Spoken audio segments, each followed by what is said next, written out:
दोस्तों आज मैं आपको एक ऐसे देश के बारे में जानकारी देना चाहता हूँ जिनका कि हमसे बहुत ही गहरा नाता है। जी हाँ, एक ऐसा देश जो कि आज तक किसी का गुलाम नहीं बना है। साथ ही इस देश में आपको भारत की सभ्यता देखने को मिलती है। जी हाँ दोस्तों, आज मैं आपको जिस देश के बारे में जानकारी देने जा रहा हूँ वो पूरी तरह से पहाड़ों से घिरा हुआ है।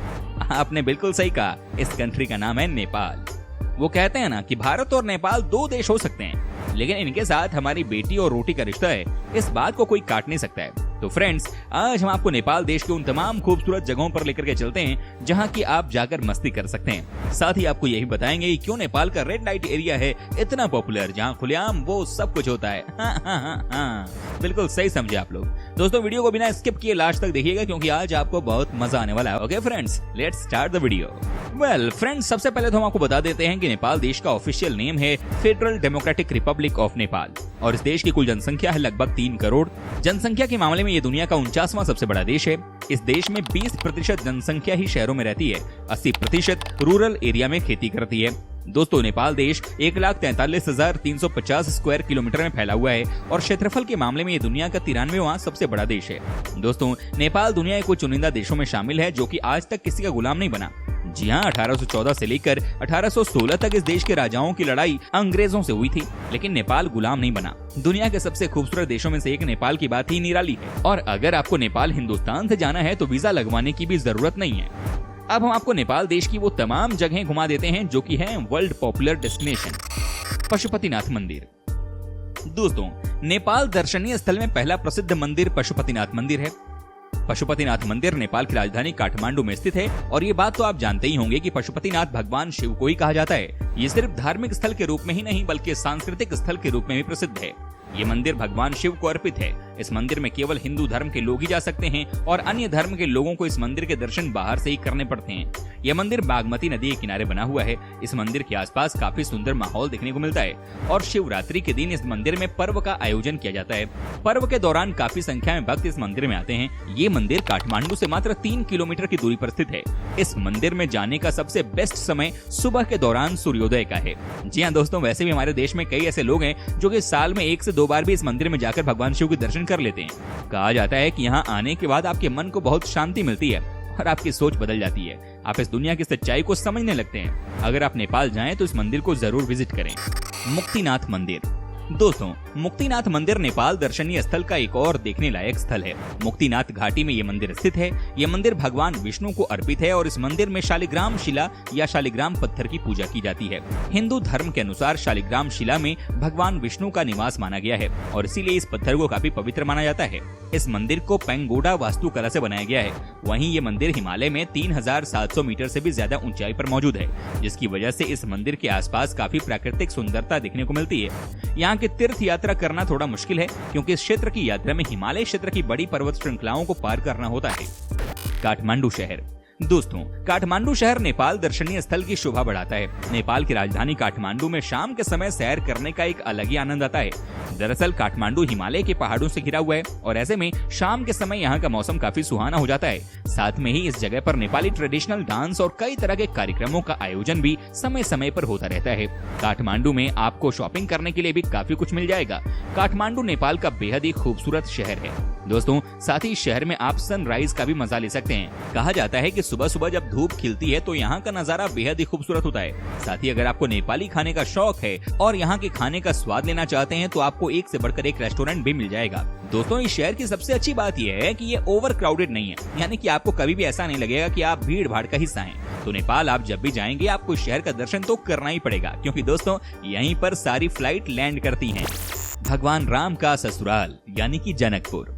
दोस्तों रामायण की कहानी तो सबको पता ही है। आपको पता ही होगा कि भगवान राम का ससुराल नेपाल का जनकपुर है। जी हाँ दोस्तों, जनकपुर नेपाल का प्रसिद्ध धार्मिक स्थल है और ये नगर प्राचीन काल में मिथिला की राजधानी माना जाता है। यहाँ पर प्रसिद्ध राजा जनक थे जो सीता माता के पिता थे। दोस्तों आपको बता दें कि आज भी हमारे देश में मिथिला की जय जयकार है। बिहार के कुछ जिले जैसे कि दरभंगा और मधुबनी मिथिला का हिस्सा हैं। आप जनकपुर जाकर माँ सीता के महल की दर्शन कर सकते हैं। दोस्तों जनकपुर में आज भी वो धनुष वैसे का वैसा ही रखा हुआ है जिसे तोड़ने के बाद भगवान राम की शादी माता सीता से हुई थी। अगर आपको रामायण से प्यार है तो जनकपुर में आप रामायण के एक हिस्से को जी लेंगे। माता सीता के दर्शन आपको मिल जाएगी। सागर माथा नेशनल पार्क। दोस्तों, सागरमाथा नेशनल पार्क भी नेपाल का एक बड़ा पर्यटन स्थल है। ये उद्यान नेपाल दर्शनीय स्थल में 4 चांद लगा देता है।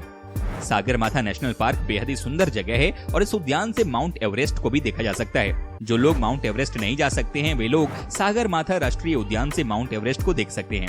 इस पार्क में आपको कई तरह के पक्षी और जानवर देखने को मिल जाएंगे।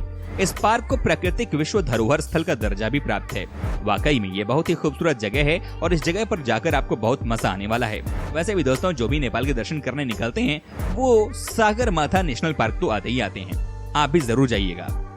पोखरा। दोस्तों, पोखरा नेपाल दर्शनीय स्थल का एक और प्रसिद्ध दर्शनीय स्थल है। पोखरा शहर के पास ही फेवा झील स्थित है और उस झील के चारों ओर काफी सुंदर और शांत वातावरण है। जो भी लोग नेपाल घूमने के लिए जाते हैं वो पोखरा जरूर जाते हैं। पोखरा नेपाल का दूसरा सबसे फेमस शहर है और इस जगह पर झील के अलावा कई सारे मंदिर भी हैं। साथ ही यहाँ की शाम बहुत ही खूबसूरत मानी जाती है। तभी कहा जाता है कि अगर आप नेपाल गए हैं तो एक शाम आप पोखरा के लिए भी रख लीजिए। जी हाँ, यहाँ आपको नेपाल की ट्रेडिशनल लाइफस्टाइल देखने को मिल जाती है। यहाँ के होटल्स में रहने से लेकर यहाँ का खाना पीना सब नेपाली स्टाइल का है। यहाँ आप नेपाल को जी लेंगे। लुम्बिनी। दोस्तों, गौतम बुद्ध की जन्मस्थली लुम्बिनी दुनिया भर के बौद्ध अनुयायियों का तीर्थ स्थल है। ये स्थान भारत नेपाल सीमा से कुछ ही दूरी पर स्थित रुमिनोदेई गांव ही लुम्बिनी गांव है। सम्राट अशोक के स्मारक स्तंभ के लिए जाने जाना वाला यह स्थल यूनेस्को की विश्व विरासत सूची में भी शामिल है। सम्राट अशोक ने इसे अपनी नेपाल यात्रा की स्मृति में बनवाया था। यहाँ का प्रमुख आकर्षण केंद्र 8 वर्ग किलोमीटर में फैला हुआ बाग है। इसके अलावा माया देवी मंदिर भी तीर्थ यात्रियों के बीच खासा लोकप्रिय है। इसमें गौतम बुद्ध की मां माया देवी की मूर्ति है। माया देवी इस मूर्ति में गौतम बुद्ध को जन्म देती हुई दिखाई गई हैं। कहा जाता है कि यहाँ जाकर आप जो भी मन्नत मांगते हैं वो पूरा जरूर होता है और शायद यही वजह है कि लुम्बिनी में भारी संख्या में लोग आते हैं। देवघाट धाम। दोस्तों, देवघाट धाम भी नेपाल का प्रमुख पर्यटन स्थल है। देवघाट धाम काली गंडकी और त्रिशूली नदियों के संगम पर स्थित है। मकर संक्रांति के दौरान हिंदू धर्म के अनुयायी बड़ी संख्या में यहाँ आते हैं। इस दिन श्रद्धालु पवित्र नदी में डुबकी लगाते हैं। इसके अलावा यहाँ पर घूमने लायक कई ऐतिहासिक स्थल भी हैं। यहाँ पर त्रिवेणी मंदिर, वाल्मीकि आश्रम, सोमेश्वर कालिका मंदिर किला, पांडवनाथ, कपिलासपुर किला जैसे कई स्थान हैं जिन्हें पर्यटक खास तौर पर देखना पसंद करते हैं। अच्छा दोस्तों, वीडियो में आगे बढ़ने उससे पहले जरा बताइए ना कि आप कहां से हमारा वीडियो टकटकी लगाकर देख रहे हैं जनाब, बताइए जरा। नगरकोट। दोस्तों, क्या आप हिमालय के नजारे का लुत्फ उठाना चाहते हैं? यदि हाँ, तो ये अद्भुत जगह आप ही के लिए बनी है। यहाँ से आप हिमालय को समय दर समय बदलते देख सकते हैं। अपने होटल के कमरे की खिड़कियों से आप इससे आंखें चार कर सकते हैं। यात्री इसी अतुल्य दृश्य को देखने के लिए दूर दराज से यहाँ आते हैं। सूर्योदय और सूर्यास्त के दृश्य का दीदार भी यहाँ से बखूबी किया जा सकता है। नेपाल के दर्शनीय स्थल में इसका नाम सबसे ऊपर आता है। चांगू नारायण मंदिर। आपको जानकर हैरानी होगी कि इस मंदिर को नेपाल की सबसे प्राचीन मंदिर कहा जाता है। इस मंदिर का निर्माण 4वीं शताब्दी में किया गया था। कुछ कारणों से इसे दोबारा 1702 में भी बनवाया गया। चांगू नारायण मंदिर शिवपुरी पहाड़ियों पर स्थित है। इस मंदिर में शेषनाग के साथ भगवान विष्णु की मूर्ति रखी गई है। पत्थर से बनी ये मूर्ति शिल्प कला का अद्भुत नमूना है। दोस्तों, आप इस जगह पर भी जा सकते हैं। दोस्तों, नेपाल घूमने के लिए अक्टूबर से दिसंबर का महीना सबसे उचित माना जाता है, क्योंकि इस दौरान मौसम साफ होता है और आप अतुल्य सुंदर नजारों का दीदार भी अच्छी तरह से कर पाएंगे। अप्रैल से जून तक का मौसम कड़ी गर्मी से भरा होता है, तो जितना हो सके इस दौरान यात्रा करने के विचार को आगे बढ़ा दें। जुलाई से सितंबर का मौसम बारिश का होता है। अगर आप इस दौरान यहाँ आते हैं तो अपने सफर पर आकर पछताएंगे, क्योंकि बारिश आपकी यात्रा में खलल डालेगी और आपको अपने होटल के कमरे में ही सारी छुट्टियां बितानी पड़ेंगी। वहीं जनवरी और फरवरी अधिक ठंड का मौसम है, पर अगर आप ट्रैकिंग के शौकीन हैं तो यहाँ आ सकते हैं, क्योंकि इस दौरान पर्यटकों की भीड़ काफी कम होती है। अगर आप उचित समय देखकर यहाँ आएंगे तो बहुत लुत्फ उठा पाएंगे। साथ ही फ्रेंड्स, आपको यही बता दूं कि आप नेपाल में जाकर ट्रैकिंग का मजा ले सकते हैं। जी हां, कहने का मतलब है कि आपको अगर पहाड़ों पर जाने का शौक है और आप चाहते हैं कि बड़े बड़े पहाड़ों की ऊंचाई को आप देख सकें, उन्हें आप फील कर सकें, तो आप यकीनन इस देश में जा सकते हैं। वाकई में आपका भी दिल लग जाएगा, इसमें कोई दो राय नहीं है। दोस्तों, साथ ही आपको ये भी बता दूं कि इस देश की राजधानी में आपको सबसे ज्यादा और सबसे रंगीला रेड लाइट एरिया भी दिख जाता है। जी हां, यहाँ पर शाम होते ही लड़कियों की महफिल सज जाती है। हजारों की संख्या में लोग आते हैं यहाँ पर अपने मन को शांत करने के लिए। कहते हैं कि यहाँ पर लड़कियां खूब नाचती हैं और आपको मदहोश कर देती हैं, आपको बहुत प्यार देती हैं। तो काठमांडू में आपको इस तरह की चीजें भी देखने को मिल जाती हैं। अगर आप इंटरेस्टेड हैं तो यहाँ पर यकीनन जा सकते हैं, बाकी आपकी मर्जी है। दोस्तों, यदि आपकी इच्छा कम पैसे में विदेश घूमने की है तो आप नेपाल जा सकते हैं। नेपाल में जाना बिल्कुल अपने देश में घूमने जैसा ही है। इस देश में कई सारे हिंदू मंदिर हैं। हर साल भारत से कई सारे लोग इस देश में बने इन प्रसिद्ध हिंदू मंदिरों को देखने के लिए जाते हैं।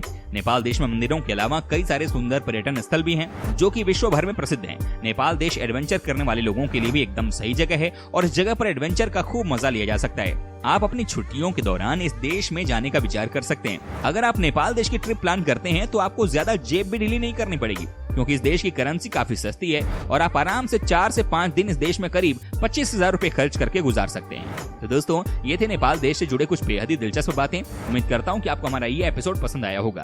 साथ ही दोस्तों, अगर आपको इस वीडियो पर कोई राय देनी है तो आप हमें कमेंट करके अपना फीडबैक दे सकते हैं। हमें आपके कमेंट का रहता है इंतजार। दोस्तों, अगर आप हमारे चैनल पर नए हैं तो प्लीज चैनल को सब्सक्राइब जरूर कर दीजिएगा, क्योंकि हम आपके लिए रोज इस तरह के वीडियो बनाते हैं।